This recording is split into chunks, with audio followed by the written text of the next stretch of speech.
Hello বন্ধুরা, সমস্ত সব ফটো ভিডিও করে সোজা চলে এলাম খাওয়া দাওয়ার পর্ব সারতে। তো এখানে দেখো প্রচণ্ড ভিড় ছিল। তো বুফে সিস্টেম ছিল এখানে। তো প্রথমেই নিয়ে নিলাম কড়াইশুঁটির কচুরি, আর ছিল সাথে কাশ্মীরি আলুর দম, ভেটকি মাছের ফিশ ফ্রাই, আর তার সাথে স্যালাড আর সস নিয়ে চলে এলাম একটু সাদা ভাত নিতে। এখানে মাছ ছিল, আমি নিইনি কারণ আমার আর হবে না সেই জন্যে।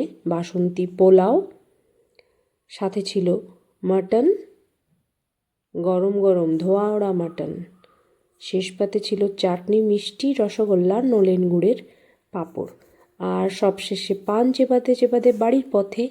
টাটা।